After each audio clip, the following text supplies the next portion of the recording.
મિત્રો, મારા ફાધર શિરીષલાલ હવે જાગૃતિની પાછળ પડ્યા છે.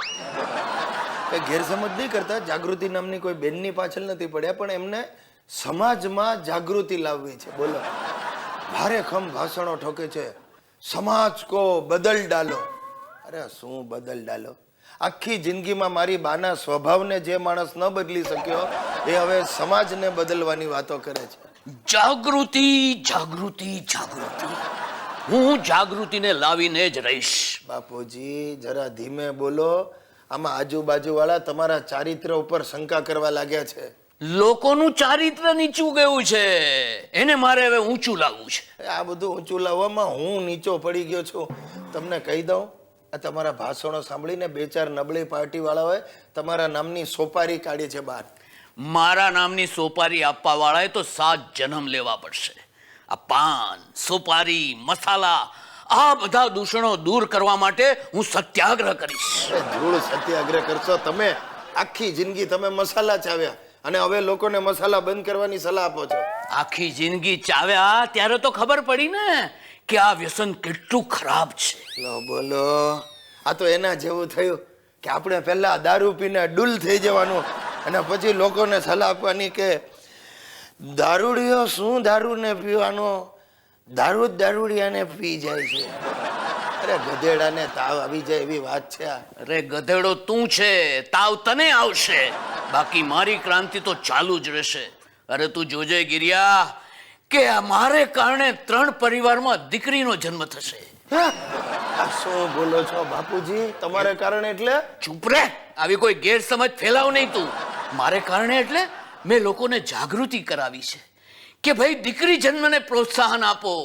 આ ડફોળ દીકરા કરતા તો પ્રેમાળ દીકરી સારી. હા, જોકે મારા કિસ્સામાં થોડું મોડું થઈ ગયું છે, પણ તું જોજે ગિરિયા, મારા કાર્યોની ઇતિહાસ નોંધ લેશે. ઇતિહાસ નોંધ લેશે ત્યારે લેશે, પણ આ તમારા કાર્યોને લીધે બાપુજી મારી ભૂગોળ અને ગણિત બંને બદલાઈ જશે એ નક્કી. ફ્રેન્ડ્સ, આ કોમ્પ્યુટર અને મોબાઈલના આવ્યા પછી લોકો પાંગળા થઈ ગયા છે.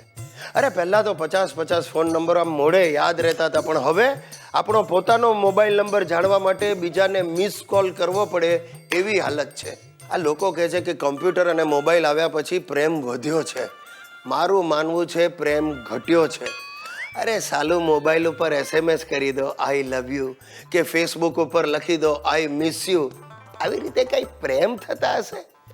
અરે પ્રેમ એ તો સ્પર્શની વસ્તુ છે, આંખોથી આંખો લડાવવાની ક્રિયા છે. તેમ છતાં લોકો ચેટિંગ કરીને પ્રેમ કરે છે. અરે લગ્નો પણ કરે છે. એ લગ્નો કેટલા ટકે છે ભગવાન જાણે. અરે કોમ્પ્યુટર તો સાલું 1 વર્ષની ગેરંટી સાથે આવે, લગ્નની તો કોઈ ગેરંટી પણ નથી હોતી. ગિરીશ દોસ્ત, ગઈકાલે મજા પડી ગઈ. એમ? મેં ધનબાદની ધનલક્ષ્મી સાથે 1 કલાક સુધી ચેટિંગ કર્યું. કલાક ચેટિંગ કર્યા પછી ખબર પડી કે ધનલક્ષ્મી મને ધનવાન સમજીને મારી સાથે ચેટિંગ કરે છે. એને એની NGO માટે મારી પાસેથી ડોનેશન જોઈતું હતું, પણ જેવી એને ખબર પડી કે મારી પોતાની હાલત ડોનેશન ઉઘરાવવા વાળા જેવી છે, એ તરત ઓફલાઈન થઈ ગઈ. લોકેશ, આ તારી ધનલક્ષ્મીઓ પણ બધી ઉધાર લક્ષ્મીઓ જ નીકળે છે. એટલે તને ખરેખર એવું લાગે છે કે આ તારો ચેટિંગ પ્રેમ સફળ થશે? ગિરિયા, 1000% થશે. દુનિયામાં લાખો કરોડો કન્યાઓ પરણવા માટે ઉત્સુક છે. જે રીતે ચાતક પક્ષી વરસાદની રાહ જોઈને બેઠું હોય છે, એ રીતે આ બધી મૂર્તિયાની રાહ જોઈને બેઠી છે. જે દિવસે વાદળ ગરજશે એ દિવસે મારા પ્રેમનો મુશળધાર વરસાદ પડશે અને મારો માંડવો રોપાશે.